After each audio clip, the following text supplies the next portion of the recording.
Mtazamaji, kabla ya taarifa hizi ambazo ni za siri kubwa, utasikia leo maajabu ambayo yamefanyika hapa Tanzania.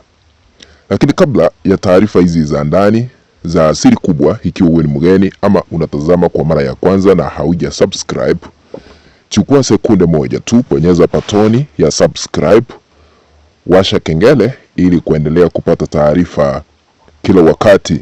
Cha muhimu ama cha kuzingatia zaidi, usisahau kubonyeza alama ya like. Karibu. Rais wa taifa letu hapa Tanzania, taarifa ambazo tumezipokea hapa Mbeya, amegeuka kuwa mnyama mkali akiendelea na majukumu yake kule Ikulu ya Tanzania. Ni kivipi huyu rais wetu ambaye aliweza kujichagua amegeuka kuwa mnyama, jambo ambalo limeweza kuleta taharuki kubwa ambayo imetanda katika taifa la Tanzania, huku sisi wa Tanzania tukiachwa vinywa wazi baada ya Samia kugeuka ghafla. Taarifa za ndani zinasema hivi: huyu Samia amechukulia Tanzania kama mali na familia yake binafsi. Taarifa zinatueleza hifadhi ya Ngorongoro Samia ameuza kwa wafanyabiashara ambao wanatoka katika taifa lile la Falme za Kiarabu, ukipenda EAE ama UAE, United Arab Emirates. Samia sasa anaenda kuamua mwenyewe na kuuza hifadhi ya Ngorongoro kwa Waarabu hawa, na sio kuwakodisha tu, aliweza kuwauzia. Hivi majuzi, mnaelewa, Samia Suluhu Hassan aliweza kufunga safari akaelekea katika Falme za Kiarabu, alienda kule Dubai. Na taarifa za ndani ambazo huwezi kuzipata rahisi ni vile wakati alienda pale aliweza kutia sahihi ya makubaliano kwa mikataba zaidi ya 16, lakini hakuna yeyote ambaye anajua kufikia sasa, lakini ni mikataba ya siri. Mkataba mmoja ndio huu umeweza kutimizwa, na sasa hivi hata ukienda katika hifadhi ya Ngorongoro, country code inageuka inakuwa ya Falme za Kiarabu. Unajua hapa Tanzania kuna nambari zile ambazo tuko nazo za simu na kodi yetu iko specific, lakini ukifika Ngorongoro, country code inabadilika inakuwa ya Falme za Kiarabu, kumaanisha eneo hilo limeweza kuchukuliwa rasmi na United Arab Emirates.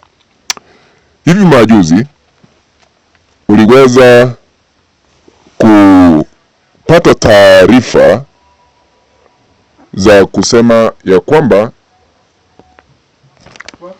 unakumbuka bandari ya Dar es Salaam iliweza kuuziwa pia kwa Waarabu.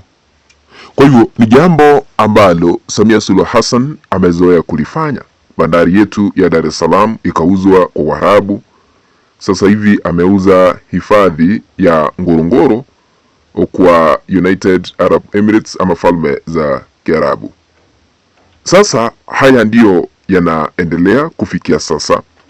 Huyu Samia tangu ajichague kuwa rais amekuwa mnyama mbaya sana, kwa sababu akiamua kufanya lolote huwa analifanya yeye mwenyewe pasipo kuhusisha Watanzania, pasipo kuhusisha mrengo upinzani, ila tu anahusisha wale ambao wanakula naye pamoja katika serikali, haswa baadhi ya maafisa wale ambao ni wangazi ya juu serikalini.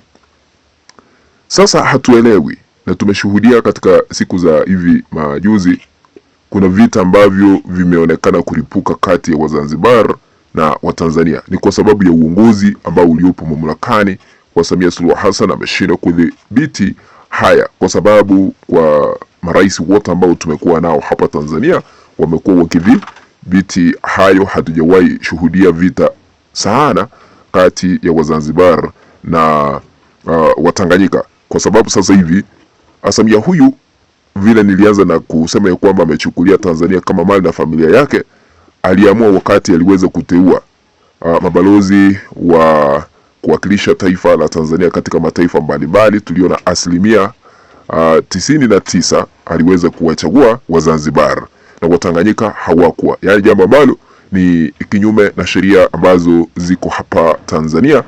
Angechukua maybe 50% wa Zanzibar, ama achukue 50% ya Watanganyika, ingawa Watanganyika ni wengi ikilinganishwa na Wazanzibar, kumaanisha Wazanzibar wangekabidhiwa 20-25 hapo, lakini akaamua kuchagua mabalozi ambao wanatoka eneo la Zanzibar, kumaanisha ni vita ambavyo ameanzisha.